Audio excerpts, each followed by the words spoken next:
কেন ফাঙ্গিসাইড দিলাম না সেটাও আমি আপনাদের এই ভিডিওতে বলবো। আমি এতে কী কী দিয়েছি সেগুলো আমি এই ভিডিওতে বলবো। ভিডিও কিন্তু আপনারা স্কিপ একদম করবেন না, দেখতে থাকুন। নমস্কার বন্ধুরা, আমি সোমা আর আপনারা দেখছেন green flower house Bengali version. আজ আমি বোগেনভেলিয়ার কেয়ার সম্বন্ধে, রিপোর্টিং সম্বন্ধে, ভাইটালাইজার সম্বন্ধে আপনাদের সঙ্গে আলোচনা করব।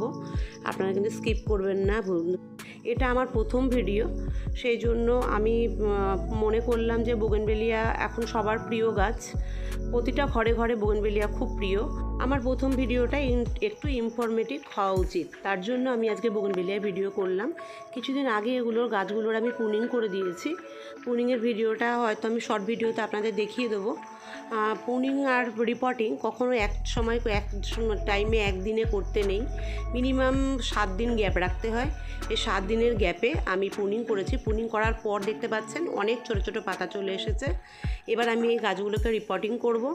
রিপোর্টিং করার ভিডিও পুরো দেখাবো। আমি মাটি তৈরি করে রেখেছি প্রায় 1 মাস আগে থেকে। এই 1 মাস আগে থেকে মাটি তৈরি করে রাখার জন্য আমার গাছে কি আমি ফল পাবো সেটাও আমি আপনাদের নেক্সট ভিডিওতে জানাবো। তো আপনারা কিন্তু একদম স্কিপ করবেন না, পুরো ভিডিওটা দেখবেন।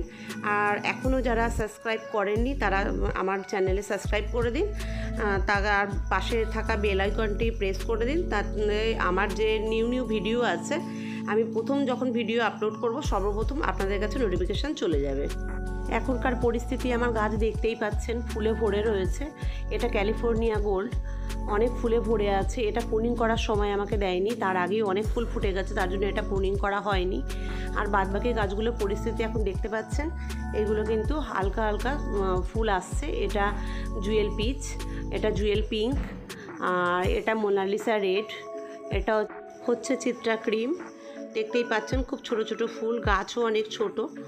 আর এটা হচ্ছে ডিপ পার্পেল, আর এটা হচ্ছে সিলভার লিপ থাইডিলাইট, এটা গ্ল্যাবরা পার্পেল, আর এটা হচ্ছে ফায়ার ওপাল। তাই এরকম কিছু কিছু গাছ আর কিছু কিছু ভ্যারাইটি আমার কাছে আছে, যেগুলো এখনও পর্যন্ত অনেক ছোট। আমি রাখিনি বেশি, কারণ আমি কেয়ার করতে পারি না, একদম সময় পাই না। তার জন্য 1 মাস আগে থেকে গত বছর আমি মাটি করতে পারিনি, তার জন্য আমাকে সারা বছর খাবার দিয়ে যেতে হয়েছে। এই মাটিটা দিলে পরে সারা বছর আপনাদের একটা খাবারও দিতে হবে না, কোনো খাবার দিতে হবে না। আর প্রতিটা খাবারই অর্গ্যানিক, আমি অর্গ্যানিক খাবারই দিয়েছি। এই দেখুন এই গাছটা ফুলে পুরো ভরে রয়েছে। এটা এইচবি সিং, পুরো ভরে আছে। এটা থেকেও প্রুনিং করার টাইম দেয়নি আমাকে, পুরো ভরে রয়েছে। এটা উইন্টারে কিন্তু একদম ফুল কম দেয়, আর একটু সামারের দিক আসলে পরে কিন্তু ফুলে ভরে যায়। পুরো উইন্টারে এটা খুব কমই ফুল ফোটেনি বললেই চলবে। এটা কিন্তু সামারে অনেক ফুল দেয়, আর গোটা সামারে কিন্তু খুব ভালো ফুল দেবে। তো এই ভ্যারাইটিটা কিন্তু আপনি রাখতে পারেন, পুরো ফুলে ভরে যাবে আপনার বাগানে, কিন্তু এটা আপনি অ্যাড করতে পারেন। তো বোগেনভেলিয়া করার জন্য কিছু কিছু টিপস আমি আপনাদের দেব। সেই টিপসগুলো হয়তো আপনারাও জানেন, তবুও আমার দেওয়া ডিউটি আমি সেই জন্য দিচ্ছি। আমার মনে হলো আপনাদের সঙ্গে শেয়ার করা উচিত, তাই আমি করছি। প্রথম টিপস হলো, বোগেনভেলিয়াকে পুরো দিনের সানলাইট প্রয়োজন। সকালবেলা যখন রোদ আসবে আর যখন বিকেলের অস্ত্র যাবে ততক্ষণ পর্যন্ত যদি আপনি পুরো সানলাইট দেন, তাহলে কিন্তু বোগেনভেলিয়ায় কোনো খাবারের প্রয়োজন পড়ে না, ওই এমনিতেই ফুল দেয়। তো নিচে যারা জমিতে করে বোগেনভেলিয়া, যারা একদম মাটিতে করে, তাদের কিন্তু কোনো খাবারের প্রয়োজন পড়ে না। বোগেনভেলিয়া এমনিতেই প্রচণ্ড পরিমাণে রোদ পেলে ফুল দেয়। কিন্তু আমরা পট কালচারে করি, আমরা সবাই ছাদ বাগানে করি, পট কালচারে করি। পট কালচারে খুব সীমিত মাটির মধ্যে আমাদের গাছ থাকে, সেই জন্য কিন্তু আমাদের গাছে আমাদের খাবার দিতে হয়, কেয়ার করতে হয় বেশি। সেই কারণেই বোগেনভেলিয়াকে খাবার দেওয়ার প্রয়োজন। এটাও গেল প্রথম টিপস। দ্বিতীয় টিপস হলো, অনেকে আছে গাছে প্রচুর ফুল আসার আগে প্রচুর কম জল দেয়, একদমই কম জল দেয়, গাছকে ট্রেস দিয়ে ফুল আনানোর চেষ্টা করে। কিন্তু আমি এটা করি না, আমার এটা মানা নয়, আমি এটা মানতে পারি না। তার কারণ হচ্ছে, কোনো জিনিসকেই ট্রেস দিয়ে ফুল আনা বা ফল আনা ঠিক নয়। আমি কিন্তু যে খাবারটা দিই, খাবারটা দেওয়ার পরে আমি ট্রেস না দিয়েই আমার গাছে কিন্তু ফুলে পুরো ভরে যায়। আমি আপনাদের যখন ভরে যাবে তখন আমি আপনাদের দেখাবো, রিপোর্টিংয়ের পরে দেখতেই পারবেন। খুব টানের দরকার নেই, আবার খুব বেশি ভিজেও যাতে না থাকে সেদিকে একটু খেয়াল রাখবেন। যখনই জল দেবেন মাটিটা একটু খুঁড়ে দেখবেন 1 ইঞ্চির মতো, যদি দেখেন ভেতরে ভেজা আছে তো দেবেন না। যখন দেখবেন পাতা হালকা একটু হেলে গেছে তখনই আপনারা জল দিতে পারেন। 3 নম্বর টিপস হলো গাছকে খাবার দেওয়া। বোগেনভিলিয়া কিন্তু ফসফরাস ভীষণ পছন্দ করে। ফসফরাসের মধ্যে ডিএপি আছে, সিঙ্গেল সুপার ফসফেট আছে, এগুলো আপনারা রাসায়নিক দিতে পারেন। আর অর্গ্যানিক অনেক খাবার আছে যেগুলোতে ফসফরাস আছে, আপনারা ওগুলোও দিতে পারেন। কী কী দিয়েছি আমি সেটা তো অবশ্যই বলবো আপনাদের, আপনারা কিন্তু ওয়েট করে থাকবেন, ভিডিও কিন্তু একদম স্কিপ করবেন না বা ছেড়ে যাবেন না, তাহলে কিন্তু আপনারা দেখতে পারবেন না বা জানতেও পারবেন না যে কী খাবার এমন দিয়েছি আমি যে সারা বছর আর আপনাদের কিচ্ছু দিতে হবে না। এই খাবারেই আপনার গাছ পুরো ফুলে ভরে যাবে, সারা বছর ফুল দেবে, এমনকি বর্ষাকালেও ফুল দেবে। 4 নম্বর টিপস হলো কাটিং। কখন আপনারা প্রুনিং করবেন, কখন সফট প্রুনিং করবেন, কখন হার্ড প্রুনিং করবেন, কখন সেমি হার্ড প্রুনিং করবেন। আমাদের প্রুনিং বছরে 2 বার হয় আর পিঞ্চিং সারা বছর হয়। তো বছরে 2 বার কখন, ঠিক এই টাইমে ফেব্রুয়ারির লাস্ট উইকে আপনি একবার প্রুনিং করতে পারেন হার্ড প্রুনিং। আমি তো হার্ড প্রুনিংই করে দিই। আর বর্ষার পরে কিংবা আগে, আমি তো বর্ষার পরে করি, কারণ বর্ষার জল পেলে প্রচুর ডাল এলোমেলোভাবে বড় হতে থাকে, তার জন্য বর্ষার পরে আমি প্রুনিং করে দিই। এই দুটো সময় কিন্তু আপনারা হার্ড প্রুনিং করতে পারেন বা সেমি হার্ড প্রুনিং করতে পারেন। আর পিঞ্চিং কিন্তু সারা বছর হয় বোগেনভিলিয়ার, সারা বছর আপনি পিঞ্চিং করতে পারেন। যখনই দেখবেন গাছ 4 ইঞ্চির মতো 3 ইঞ্চির মতো লম্বা হয়ে গেছে ডাল, সেই ডালটাকে আপনারা পিঞ্চিং করে দেবেন। এখন আসি 5 নম্বর টিপসে। সবথেকে গুরুত্বপূর্ণ টিপস আর গুরুত্বপূর্ণ জানকারি আমি আপনাদের দেব, সেটা হলো মাটি তৈরি। মাটি তৈরি আমি 1 মাস আগে করে রেখেছি। 1 মাস আগে মাটি তৈরিতে কি কি দিয়েছি সেটা আমার হিন্দি চ্যানেলে আছে, হিন্দি ভার্সানে আছে। আমি এটা বাংলা ভার্সানে করেছি চ্যানেল, এটা ভিডিওর প্রথমেই বলেছি। তাই এতে কী কী দিয়েছি সেটা আমি আপনাদের বলে দেবো। আর আপনাদের যদি কারো জানার ইচ্ছে থাকে মাটি তৈরিতে কী কী লেগেছে, কীভাবে মাটি তৈরি করতে হয়েছে, আপনারা কমেন্ট বক্সে অবশ্যই জানাবেন। আমি চেষ্টা করব মাটি তৈরি ভিডিওটা বাংলা ভার্সানে করে আমি আপনাদের আবার দেখাতে। আমার এখানে 1 বস্তা মাটি আছে। আমি 1 বস্তা মাটিতে তৈরি করেছি, কিন্তু 1 বস্তা হিসেবে যদি আপনাদের আমি হিসেব বলি তাহলে আপনারা বুঝতে পারবেন না। আমি একটা পটের হিসেবে বলবো আর পটের সাইজ হিসেবে বলবো, সেই বুঝে আপনারা আপনাদের মাটি তৈরি করে ফেলতে পারবেন। আপনার বাড়িতে কটা বোগেনভিলিয়া আছে সে তো আমি জানি না, যেহেতু সেই জন্য আমাকে পট হিসেবে বলতে হবে। আমি একটা 8 ইঞ্চি পটের হিসাব মতন আপনাদের বলে দিচ্ছি, সেই হিসেবে আপনারা মাটি তৈরি করে নিতে পারবেন। একটা 8 ইঞ্চি পটে আমি মাটি নিয়ে নেব 40% আর বালি নিয়ে নেব 40%। সম পরিমাণে মাটি আর বালি থাকবে। আর এর মধ্যে থাকবে 1 মুঠো সর্ষে খোল, 1 মুঠো নিম খোল, 1 মুঠো হাড় গুঁড়ো, 1 মুঠো শিংকুচি, 1 মুঠো লেদার মিল, 1 মুঠো ব্লাড মিল, আর 1 মুঠো কাস্টার কেক, আর শেষে 1 মুঠো বাদাম খোল। এই আমি দিয়ে জল দিয়ে কিছুটা জল ছিটিয়ে ভিজিয়ে আমি এটাকে রেখে দিয়েছিলাম 1 মাসের মতন। কিছু সময় জল দিয়ে ছিটিয়ে ঢেকে রেখে দিয়েছি, আবার কিছুদিন পর আবার নাড়িয়ে চাড়িয়ে দিয়ে আবার জল দিয়ে রেখে দিয়েছি। এইভাবে নিচে কিন্তু মাটি আমি তৈরি করে নিয়েছি। এটা আমার পুরো বালি মাটি, বেলে মাটি যেটাকে বলে, পুরো বালি মাটি তৈরি করেছি আমি। এর সঙ্গে বালি এখনও পর্যন্ত আমি মেশাইনি, কিন্তু আপনারা যখন করবেন তখন মিশিয়ে নিতে পারেন, নাও মিশিয়ে নিতে পারেন, পরে যখন রিপোর্টিং করবেন তখন অ্যাড করে দিতে পারেন। এবার রিপোর্টিংয়ের সময় আর একটা খাবার যাবে, সেটা কি যাবে আমি আপনাদের জানিয়ে দেবো। দুটো জিনিস যাবে। দুটো জিনিস কী যাবে আমি জানিয়ে দেবো। তো আমি ছাদের উপর থেকে 2টো গাছ নিয়ে এসেছি, একটা ছোট একটা বড়। এবার 6 নম্বর টিপস হলো পট কী করে সিলেক্ট করবেন আপনারা, কোন পট কোন সাইজের গাছকে দিতে হবে সেটাকে আপনাকে সিলেক্ট করতে হবে। দেখতেই পাচ্ছেন ছোট পটে কিন্তু শিকড় ওপরের দিকে উঠে গেছে, গাছটা বাড়ছে না, তার মানে পট বড় দরকার। আর এই গাছটাও আমি উঠিয়ে দেখাবো কত ইঞ্চি পটে আমি দিচ্ছি। আমার কিছু গাছ আছে 3-4 বছরের পুরনো, কিছু গাছ আছে আমার 5-6 মাস হলো, আবার কিছু গাছ আছে 1 বছর হলো। আমি কিন্তু পুষ্পানগর নার্সারি থেকেই প্রথম গাছ কিনতাম, যখন আমি প্রথম বাগান করতাম। আমি লকডাউনের থেকে বাগান করা শিখি, লকডাউনের থেকেই আমার বাগান করা। ব্রাঞ্চ দেখতেই পাচ্ছেন কতটা মোটা, এতটা মোটা কিন্তু কিনতে গেলে দেয় না, এটা কিন্তু আমার বাড়িতেই হয়েছে। আপনি যখন রিপোর্টিং করবেন বা খাবার দেবেন খেয়াল রাখবেন গাছের মাটি যেন একদম শুকনো হয়। একদম শুকনো মাটিতে রিপোর্টিং করলে ঠিক হবে, সুবিধা হবে, অনেক তাড়াতাড়ি অনেক সহজেই কিন্তু বেরিয়ে আসবে। তা আমি একা ভিডিও করছি, সেই জন্য 2টো পা দিয়ে আমি পটটা ধরে রাখবো। ধরে রেখে আমি হালকা হাতে, দেখুন পটটা কিন্তু নাড়াচাড়া করিনি, কিচ্ছু করিনি, আমার গাছটা কিন্তু এমনি বেরিয়ে গেছে। দেখতেই পাচ্ছেন রুট কিন্তু অনেক হয়ে গেছে, আর পটটাও ছোট হয়ে গেছে। এখন পটটা আমি বড় দেবো। কিছু রুট দেখুন এর মধ্যে হয়ে গেছে, কিছু রুট কিন্তু ওপরে চলে এসেছে। আর নিচে আমি সেন্ডার দিই, ভাঙা ইটের টুকরো বা টপ ভাঙা কিন্তু আমি নিচে খুব কম দিই। নিচে যদি সেন্ডার দেওয়া হয় ড্রেনেজ হোলটা কিন্তু খুব ভালো হয়। তা ড্রেনেজ হোল ভালো হওয়ার জন্য কিন্তু আমি পট সেন্ডার দিয়ে দিই। পট আমি এবার চেঞ্জ করব। ওটা ছিল আমার 8 ইঞ্চি পট, এটা কিন্তু আমার 10 ইঞ্চি পট। এই 10 ইঞ্চি পটে কিন্তু আমি এই গাছটাকে দিয়ে দেবো। এই গাছটা যথেষ্ট বড়, যথেষ্ট মোটা, এটা কিন্তু আরও বড় হবে যদি একটু বড় পটে দিই। খুব বড় পটে দেওয়া যাবে না, যত বড় পটে দেবেন তত মিলিয়া বেশি হবে, তত জল দিয়ে ভিজে থাকবে আর গাছে ফাঙ্গাস লেগে গাছ মরে যাবে। সেই জন্য এই পটটার মধ্যে আমি এই গাছটা দিয়ে দেবো। এই একটা ভিডিওতে কিন্তু আপনি বোগেনভিলিয়ার সমস্ত কিছু জানতে পারবেন। সেই জন্য বলছি ভিডিও ছেড়ে কিন্তু একদম যাবেন না, পুরো ভিডিওটা দেখার অনুরোধ রইল। পুরো ভিডিওটা দেখলে পরে বোগেনভিলিয়ার আমার মনে হয় না আর কোনো ভিডিও দেখার প্রয়োজন পড়বে।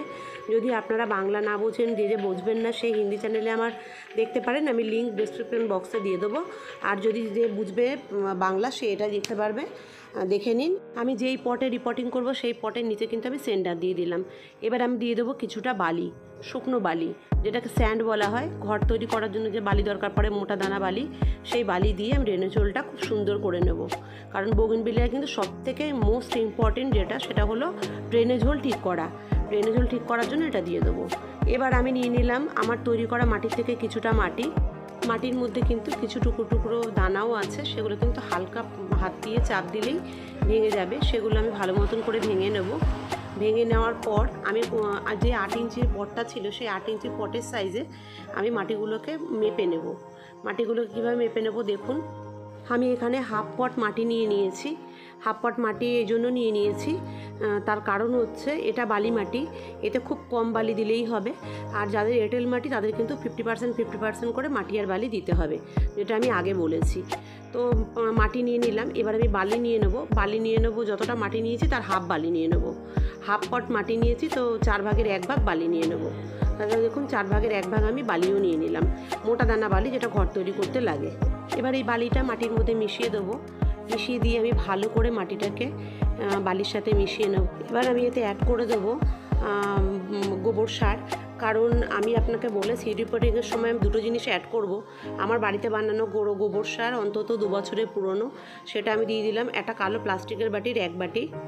যেহেতু গোবর সারটা 2 বছরের পুরনো, ছোটো ছোটো টুকরোও আছে, সেই টুকরোগুলো আমি ভাঙবো না, এইভাবেই রেখে দেবো। তাতেও ড্রেনেজ হোল অনেকটা ভালো হয়ে যাবে। আর যেহেতু আবর্জনা কিছু আছে, সেগুলো আমি একটু বেছে ফেলে নেব। এবার আমি এতে অ্যাড করে দেবো আর একটা জিনিস, এই দানা দানা যেটা দেখতেই পাচ্ছেন। এই জিনিসটা কি সেটা জানার জন্য কিন্তু ভিডিও শেষ পর্যন্ত জানতে হবে। এটা আমি প্রায় নিয়ে নিয়েছি 2 চামচের মতন। 1 পটে 10 ইঞ্চি পটের 1 পটে 2 চামচের মতো নিয়ে নিয়েছি। নিয়ে এবার এটাকে মাটির সঙ্গে ভালো করে মিশিয়ে নিচ্ছি।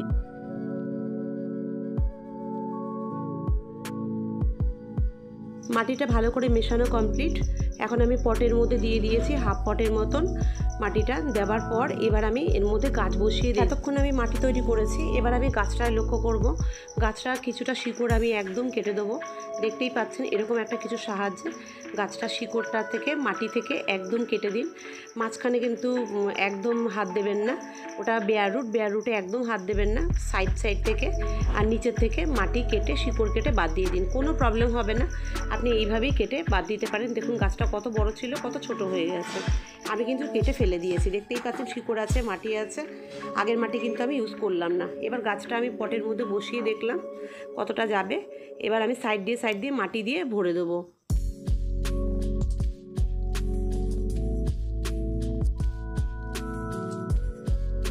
দেখুন সাইড দিয়ে মাটি দিয়ে আমি পুরো ফুলফিল করে ফেলেছি পট। এবার এতে জল দিতে হবে। আমি জল কি দেব আর জলের সাথে কিছু মেশাবো কিনা সেটাও আমি বলবো। এরপর আমি ছোট পটটাও কিন্তু চেঞ্জ করে নেব। ছোট গাছটাও ঠিক একইভাবে পা দিয়ে ধরে আমি তুললাম। দেখুন ছোট গাছটাও কিন্তু উঠে গেল।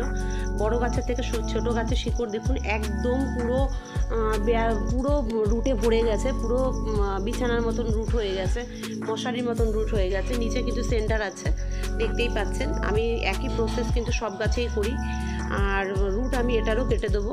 কিন্তু এটাকে আমি আমার 6 ইঞ্চি পটে ছিল, এটাকে আমি 8 ইঞ্চি পটে দেবো। আগের গাছটা যে 8 ইঞ্চি পটে ছিল সেই 8 ইঞ্চি পটটাতেই আমি দিয়ে দেবো, কারণ এই গাছটার জন্য কিন্তু এই পটটা সঠিক নয় এখন আর।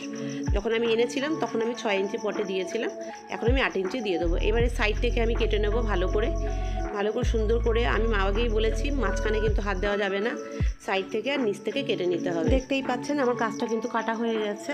এবার আমি এই গাছটাকে 8 ইঞ্চি পটে দিয়ে দেবো। শিকড় দেখুন নিচে জায়গা পায়নি, তাই উপরের দিকে উঠে এসেছে, এই জন্যই 8 ইঞ্চি পটটায় আমি দিয়ে দেবো। সেই একই প্রসেসে কিন্তু এটাও আমি রিপোর্টিং করে নেব। দেখুন রিপোর্টিং কমপ্লিট হয়ে গেছে। একই প্রসেসের জন্য আমি এটা দেখালাম না। এবার আমি জল দেবো। আমি আগেই বলেছি জলের সাথে কিছু মেশাবো কিনা সেটা দেখবো। দেখুন এই শিকড়গুলো কিন্তু একদম ঢেকে গেছে। আমি বড় পট এই জন্যই দিয়েছি। এবার আমি ফুল করে দিয়েছি এই কারণে, যাতে বোগনভেলিয়াতে বর্ষার সময় জল ধরে না রাখে, জল ধরে রাখার জন্য যাতে জায়গা না থাকে। আর নিচের ব্রাঞ্চগুলো আমি কেটে দেবো। নিচের ব্রাঞ্চ যদি রাখি তাহলে কিন্তু মাটিতে ছাওয়া পড়ে যাবে ব্রাঞ্চগুলোয়, পাতাগুলোয়, আর মাটিতে রোদ পাবে না। রোদ না পাওয়ার কারণে কিন্তু ভিজে থাকবে আর ফাঙ্গাস হয়ে গাছ মারা যাবে। ওই জন্য নিচের ব্রাঞ্চ কিছু রাখবেন না, সব কিন্তু কেটে ফেলে দেবেন। তো চলুন দেরি না করে আমি জল দিয়ে দিই। কীভাবে জল দেবো দেখি। আমি কিন্তু নর্মাল জল নিয়ে নিয়েছি, দেখতেই পাচ্ছেন। এবার আপনাদের মনে কোশ্চেন জাগবে যে আমি নর্মাল জল কেন নিলাম, এতে ফাঙ্গিসাইড কেন দিলাম। আমি রুট কেটেছি, আমি ওপরে কেটেছি, এবার যদি আমি ফাঙ্গিসাইড না দিই তাহলে তো গাছ ফাঙ্গাস হয়ে মরে যাবে।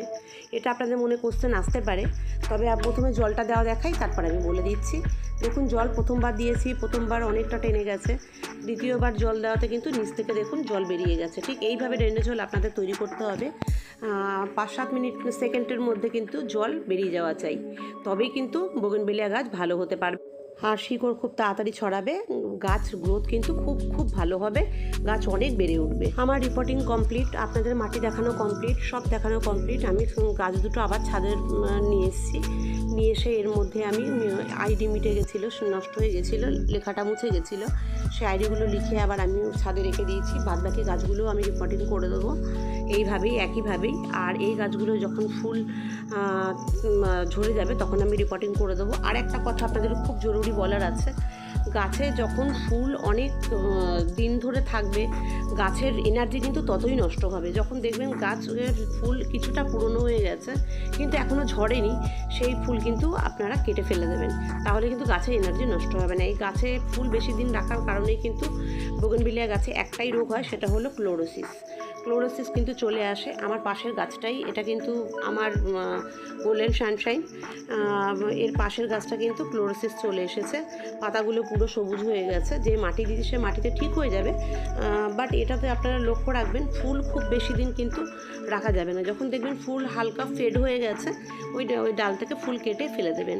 বেশি দিন রাখলে পরে গাছে প্রচুর পরিমাণে এনার্জি খেয়ে নেয়, প্রচুর ট্রেস হয় গাছে, সেই কারণে কিন্তু গাছ আর ফুল দিতে পারে না। একবার ফুল দেওয়ার পরেই ক্লোরোসিস চলে আসে, দেখতেই পাচ্ছেন পুরো সবুজ হয়ে গেছে গাছের পাতাগুলো।